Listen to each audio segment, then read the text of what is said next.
우리 지역의 이슈를 짚어드립니다. 이슈 토크 시작합니다. 지정문화재만 약 2,200점 이상 보유한 대구 경북. 그런데 관리는 어떨까요? 불법 임도 개설로 훼손이 심각하거나 관리는커녕 몇 년째 방치가 되는 등 문제가 속속 드러나고 있는데요. 오늘은 이 내용 이슈 토크에서 자세히 다뤄봅니다. 경북대 겸임교수 김정모 법학박사 그리고 백경렬 경향신문 기자와 함께하겠습니다. 두 분 어서 오세요. 안녕하세요. 반갑습니다. 최근에 청도에서 고분군이 훼손되는 일이 있었거든요. 먼저 이 문제부터 좀 짚어볼까요? 예, 경상북도 청도군 청도읍의 송읍리 산 29번지 일대는 지표지 조사에 의해서 유물 산포지로 알려져 있는데 현장에 실제로 가보면은 파손된 토기도 있고 고분에 사용된 석재도 널려 있어서 유물주임을 단방에 알 수 있습니다. 청도군청에서 문제 유물이 있다는 것을 알고 있음에도 불구하고 이 군청에서 식당업 허가를 해줬습니다. 허가를 해주면서 굴삭기를 동원해서 많이 유물을 훼손했는데 청도 송은리처럼 유물 산포지로 지정된 곳의 경우에는 법률적으로도 매장문화재 보호 및 조사에 관한 법률에 의해서 사전에 시굴 조사와 발굴 조사를 하는 것을 명시하고 있는데도 불구하고 이 법률에서 정한 절차를 무시하고 행정공무원이 이렇게 했다는 데서 많은 사람들이 참 안타까워하고 있는데 그래서 고고학계에서는 성명서를 내고 공무원의 징계와 함께 파괴된 지구의 수습 조사를 시행하라고 요청을 했고 문화재청에서도 현지 답사를 해가지고 앞으로 문제점을 밝혀내서 대처를 한다고 합니다. 그런데 이 고고학계에서 이런 성명서를 발표하기 전에 이미 안동과 봉화 또 고령에서 비슷한 사례가 있었잖아요. 지적이 있었던 게 지금 한 달도 채 되지가 않은 건데 이런 일 또 생겼죠?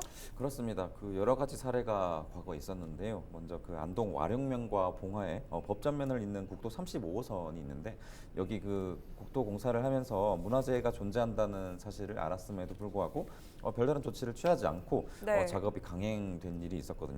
공사 기간은 공사 구간 같은 경우에는 그 4년 전 지표 조사에서 유물이 분포할 가능성이 크다 이런 결과가 나온 곳이었고 문화재청이 공사 전에 조사가 필요하다는 공문을 부산지방국토관리청에 보냈는데 관리청이 이를 좀 제대로 이행하지 않은 것으로 좀 드러나긴 했습니다. 그리고 고령과 구미에서도 앞선 청도의 사례처럼 비슷한 고분군의 훼손이 있었는데요. 고령 봉관동 일대 같은 경우에는 1983년에 발굴 조사를 하면서 크고 작은 대가야 시대의 고분군이 있는 것으로 알려졌는데 육안으로 보기에도 한 10기 정도가 파괴된 것으로 학계는 분석을 하고 있습니다. 그리고 또 세계유산 등재를 추진하고 있는 인근의 지산동 유적과 좀 같이 놓고 봐야 할 이유가 있는데요.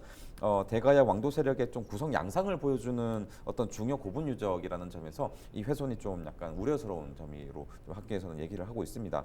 이 밖에도 구미 송삼리 일대의 구분이 파괴되는 등 좀 비슷한 지적 사항들이 계속 되풀이되고 있는 실정입니다. 그야말로 어처구니가 없는데요. 더 황당한 건 발굴기관의 무관심으로 문화재가 훼손되는 경우도 있다고요? 예, 발굴기관 발굴을 의뢰한 행정청에서 무관심해서 이런 사태가 벌어졌는데 대구 수성구 시지 일대 과거의 경상 고산면에 해당되는데 발굴기관이 중장비를 동원해가지고 나무를 벌목했습니다. 삼국시대의 고분을 파괴한 사례인데 지표조사에서 고분군이 확인돼서 올해부터 시굴 조사를 들어갔는데 조사에 앞서서 숲을 제거한다면서 굴삭기를 동원해서 이렇게 생긴 일입니다. 발굴기관이 벌목을 주문해놓고 굴삭기로 고분이 파괴되고 있는데도 그것을 제대로 보지 못한 것이 행정청에 문제가 있다고 할 수 있습니다. 특히 이번에 문제된 지역은 대구 옥수동 사월지구 아파트 건설 예정인데 16,000여 제곱미터 이루고 또 그 바로 앞에는 행정구역상 경산시에 해당돼서 경산시에 해당되는 지역은 발굴이 제대로 이루어지고 보존이 되었는데 이 대구 수성구 쪽에서는 제대로 발굴하면서도 발굴하는 과정에서 이 문화재가 훼손되고 유물이 훼손됐다는 점에서 행정기관의 각성이 요구되고 있습니다. 저희가 얼마 전에도 이슈토크에서 관련된 이야기를 나눈 적이 있었는데 이 영주댐 문화재 방치 이것도 정말 문제잖아요. 그렇습니다. 영주댐 같은 경우에 지금 좀 심각한 상황인데요. 대표적인 좀 그 국가 지적 문화재를 비롯해서 한 17점 정도가 있는 것으로 지금 나와 있는데요. 거의 방치 수준으로 지금 되고 있는 상황입니다. 대부분 목재 문화재인데 온도와 습도 조정 장치가 좀 없는 창고에 쌓여 있는 것으로 지금 알려지고 있어요. 목재이기 때문에 좀 그 변형과 비틀림 등 좀 훼손이 우려되는 측면이 있는데요. 네. 이것도 영주시가 국립산림과학원의 도움을 받아서 좀 4년 넘게 지금 보관 중인데 자문을 구하고 도움을 요청한 것도 좀 황당한데 문화재청 관리청이 아니고 산림과학원이었습니다. 이 시간에도 이제 그 영주댐 문제는 종종 짚어드렸는데 영주댐 지금 가동과 관련해서 이 논란이 10년 넘게 지금 마무리되지 않고 있잖아요. 당초 문화재 집단 이주지로 선정됐던 곳이었지만 이게 갑자기 팔리면서 좀 이들 문화재가 좀 갈 곳을 잃었다 이런 원인도 있는데요. 영주시의 좀 부실한 행정과 문화재관리청의 좀 소홀함 그리고 좀 부족한 환경 등으로 인해서 여러 가지 측면에서 영주댐 근처에 있는 문화재들이 보존이 좀 불투명해지고 있는 그런 상황입니다. 가장 많은 문화재를 보유한 대구 경북인데 피해 사례가 많다는 지역이기도 하다는 점이 좀 아이러니하게 느껴집니다. 자, 여러 가지 사태를 전문가 입장에서는 어떻게 보는지 잠시 전화를 연결해서 좀 이야기 나눠보겠습니다. 영남 고고학회 김권구 회장과 전화 연결돼 있습니다. 반갑습니다.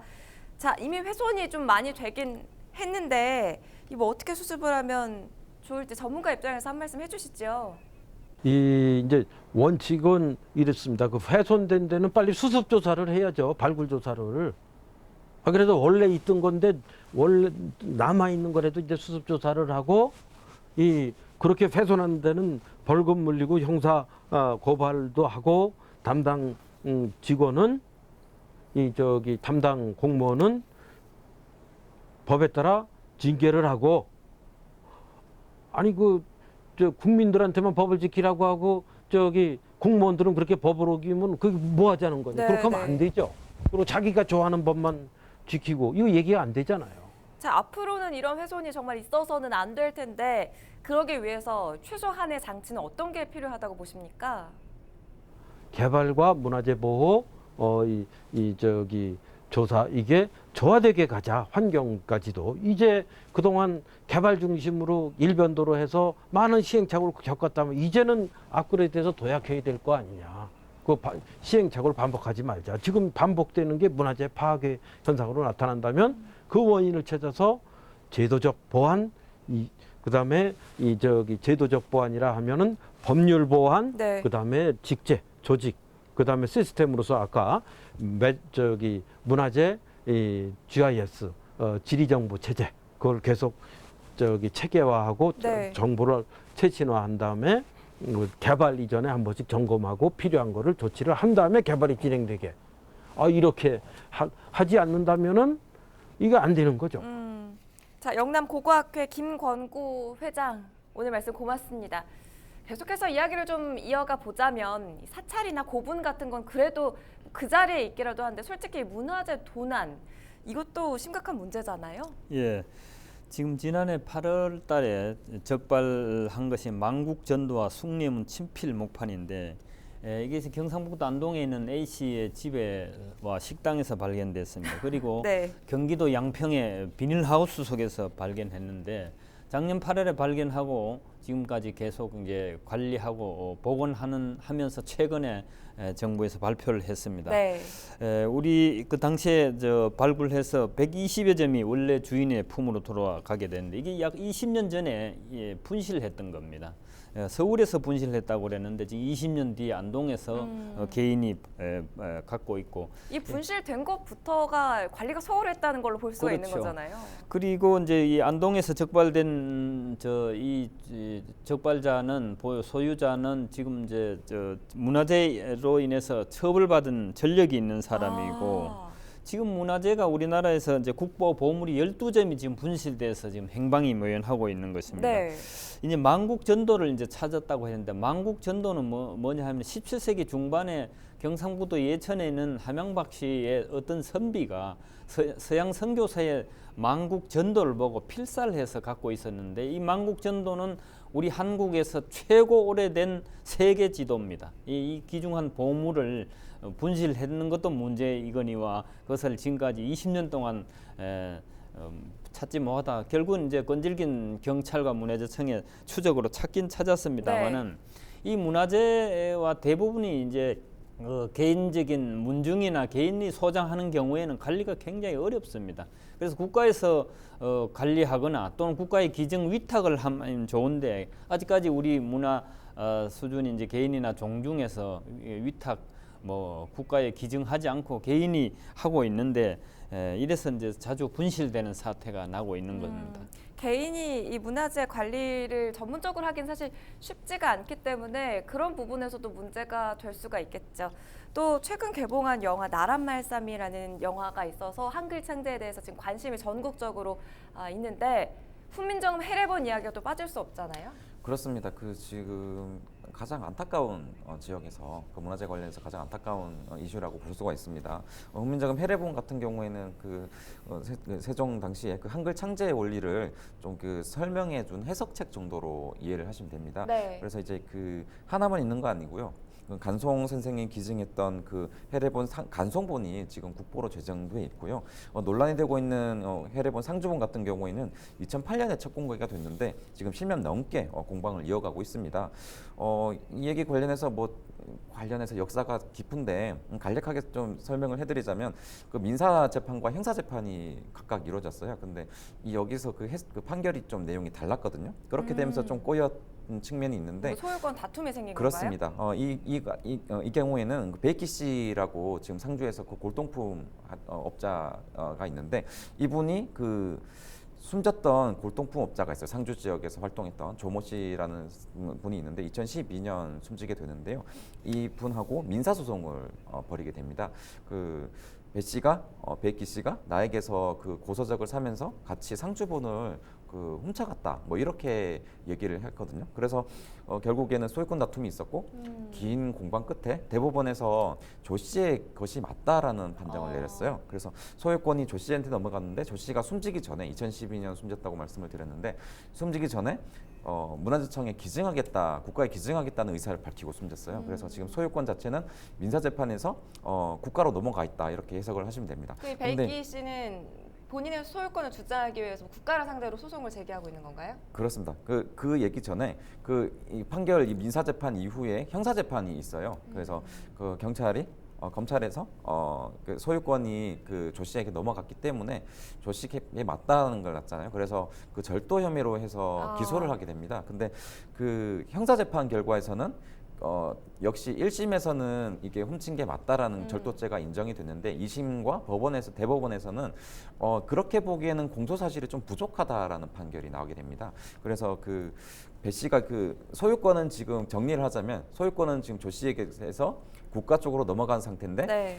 그 훔쳤다는 증거는 없다라는 게 나와버린 거예요. 그래서 이게 그 갈등이 있어버리게 된 거고 문화재청이 좀 이제 그 계속 자기 권리를 좀 기증하게 되는 거죠. 그러니까 이제 그 주장을 하게 되는 거고 문화재청 같은 경우에는 왜냐하면 환수를 해야 되니까. 근데 이제 그 배 씨 같은 경우에는 아니다, 나는 훔쳤다는 그게 판결이 나오지 않았기 때문에 지금 점유 자체는 배 씨가 하고 있는 거죠.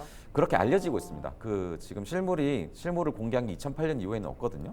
그래서 지금 그 소유권자로 알려져 있을 뿐이고 그 점유자라고 섣불리 단정하기에는 좀 힘든 측면이 있어요. 정리를 하자면. 그래서 그 베이키 씨가 그 상주 지역에서 그 국회의원 보궐선거가 열리게 돼요. 그 2년 전이었는데요. 그때 사진을 통해서 공개를 했는데 자신의 집에서 예전에 불이 났었거든요. 그 베이키 집에서 불이 났었습니다. 네. 그래서 그 이후에 공개된 그 유일한 사진인데 그때 이후에 훼손이 좀 됐나요? 그렇습니다. 2년 전에 공개된 사진에서 그 아랫부분이 불에 그을린 사진이 그때 공개가 됐어요. 그래서 국민들이 많이 우려를 했었고 문화재청에서도 지금 환수를 하려고 노력을 계속 하고 있는데 그 위치를 베이키 씨밖에 모르기 때문에 지금 환수에 좀 어려움을 겪고 있는 그런 어려운 상황입니다. 용어들이 계속해서 나오고 있는데 자, 이 사건 법학 박사로서 좀 덧붙일 이야기가 있으시다고요? 국가 지정 문화재를 손상, 절취 또는 은닉하면은 3년 이상의 유기징역에 처할 수 있고 또 국가 지정 문화재를 당국의 허가 없이 취득하거나 양도하거나 양수해도 유기징역이나 벌금 2천만 원 이상, 1억 5천만 원 이하로 처해질 수 있습니다. 지금 문제가 되고 있는 이 상주본은 국가의 소유로 임으로 앞에 백 기자께서 말씀하신 대로 법원에서 판결을 냈기 때문에 만약에 이것이 베이키 씨 주장대로 1천억 정도를 보상금으로 요구하고 있는데 백이 씨는 상주 해례본이 자신의 소유가 아니라는 점 때문에 사실상 돈을 요구할 수 없다는 점이고 네. 실제로 자기가 절도한 것이 아니라고 훔친 것이 아니라고 지금 법원에서 판결은 했습니다만은 백이 씨가 가다가 흘렸다 해도 그 주웠다고 해도 그것도 뭐 점유이탈물 횡령죄에 해당되고 자신의 소유도 아니고 이것에 대해서 권리를 주장하는 게 아니고 상당히 국가에서 배상을 하거나 또는 벌금하거나 신체형을 받아야 할 처지에 법적으로는 그렇게 되어 있습니다. 이 개인이 소유하거나 점유하면서 생기는 문화재 도난 또 훼손에 대한 이야기까지 한번 나눠봤고요. 빠른 대처가 이루어지지 않으면 문화재는 훼손될 수밖에 없는 거잖아요. 당장 이 목조 문화재부터 큰 피해를 입지 않을까 걱정이 되는데 지자체별로 이 방제 대책을 좀 달리해야 한다 이런 의견도 있습니다. 어떻습니까? 그렇습니다. 그 경북 지역의 문화재 피해 정도를 보면은 그 1936년부터 발생한 문화재 재난 피해가 20% 정도인 181건에 이르렀습니다. 네. 그래서 가장 많은 문화재를 보유한 지역이지만 또 역으로 또 가장 많은 피해를 입은 지역이기도 하거든요. 때문에 이제 그 재난 대비가 좀 철저히 이루어져야 된다 이런 지적이 나오는데 아시다시피 이제 목조 문화재가 좀 취약합니다. 화재가 나면은 취약하고요. 그렇습니다. 그 나무다 보니까 이제 그 화재가 난다면은 거의 10분에서 15분 이내에 거의 전소가 돼버리는 이런 문제가 있거든요. 네네. 그래서 이제 그 농촌이나 좀 산간 지역에 위치한 문화재에 대해서 좀 대처를 잘 해야 되는데 때문에 이제 그 자위 소방대를 구성하거나 방제 교육을 실시하는 등 대비를 하고 있지만 좀 산간 지역의 경우에는 좀 이제 우려가 된다 이렇게 볼 수가 있습니다. 그래서 한 기관에서 조사를 한 적이 있었어요. 문화재와 소방서와의 거리 그리고 소방차 도착 시간을 따져봤을 때 네. 도시와 농촌 지역의 차이는 크게 나진 않았어요. 하지만 그 산악 지역 같은 경우에는 접근이 좀 더 어려울 수밖에 없거든요. 그래서 피해도 클 수밖에 없는 거고. 네. 그래서 이런 조사 결과를 보면 도시 지역 같은 경우에는 좀 초기 대응을 위해서 자위 소방대의 배치 인력 확보 그리고 방제 교육을 좀 강화할 필요가 있겠고 농촌 지역 같은 경우에는 좀 문화재 보호를 위한 방충 사업 그리고 방제 보험 등 예방 사업의 실시가 좀 필요하고 산악 지역 같은 경우는 자체 대응 역량을 좀 강화할 필요가 있다. 이런 지적이 나왔습니다. 네, 문화재관리청에서는 지금 이런 결과를 보고 또 어떤 대책을 마련하고 있는지도 궁금하거든요. 지금 문화재청에서 지금 2022년까지 모든 국가지정 목조 문화재의 방제 시설을 100% 설치하겠다고 밝혔고요. 그리고 또 앞으로 2040년까지 석조 동산 문화재까지 이 첨단 방제 시설 설치를 확대할 방침이라고 했는데 사실 우리 한국이 유구한 역사 찬란한 문화를 갖고 있는데 서양 세계에서 국제 세계에서 인정할 수 없는 그런 문화재를 진단받고 있는데 그 대부분 목조 문화재가 전소됐거든요. 이제 전쟁으로 인해서 또는 네. 관리 소홀로 인해서 그래서 박정희 대통령 시절부터 이제 이 문화재에 대해서 정부에서 이렇게 신경을 쓰고 있고 관리를 하고 있는데 이 목조 문화재만은 좀 더 정말 체계적인 관리가 필요합니다. 그래서 그런 차원에서 지정주의 관리에서 이 목록주의 관리로 바꾼다 이런 얘기도 나오고 있는데 이건 또 무슨 내용입니까? 그렇습니다. 좀 용어가 좀 어려운데요. 먼저 지정주의부터 좀 설명을 드릴게요. 점 또는 좀 선단위, 그러니까 좀 개개의 문화재를 좀 중점적으로 보호하는 이게 그 지정주의라고 볼 수 네. 있고요. 목록주의라고 한다면은 좀 문화재를 좀 모두 좀 그 전수조사해가지고 목록화하고 훼손되거나 좀 사라질 우려가 있는 문화재를 그 중점적으로. 그룹으로 묶어서 관리한다. 이런 의미가 있습니다. 네네. 그래서 그 한국의 좀 지정주의 문화재 관리 체계, 지금 현재 지정주의 관리 체계가 되고 있는데 이게 그 1950년에 그 일본의 문화재 보호법을 기본으로 해서 저희가 그 만들어진 거예요. 그래서 예산과 인력 자원이 좀 부족했던 시기였기 때문에 네. 좀 효율적으로 관리할 수 있는 이런 장점이 있긴 하지만 국가나 좀 지자체장의 좀 지정을 받지 못한 유무형 문화재 같은 경우에는 좀 관리가 좀 사각지대에 놓일 수밖에 없다. 뭐 이런 우려가 있었거든요. 네네. 그래서 이제 그 문화재청이 그 이런 목록주의 도입을 좀 본격적으로 논의하겠다 이런 입장을 밝힌 상황이고요. 아울러 좀 보존 관리의 범위를 그 시군의 좀 면단위로 좀 확장을 하고 네네. 역사 문화 환경과 좀 사람을 고려하는 그런 입지적인 좀 보존 체계를 구축하겠다 이런 입장을 밝힌 상황입니다. 말씀하신 것처럼 정말 하루빨리 체계적인 관리 방법이 도입돼야겠습니다. 더 심각한 훼손이 진행되기 전에 문화재 수습이 선행돼야 될 것 같고요. 아울러 문화재 관계 기관부터 좀 더 적극적인 노력을 기울여야 할 때가 아닌가 싶습니다. 자, 이슈토크 오늘은 여기까지입니다. 함께해 주신 두 분 말씀 고맙습니다. 고맙습니다.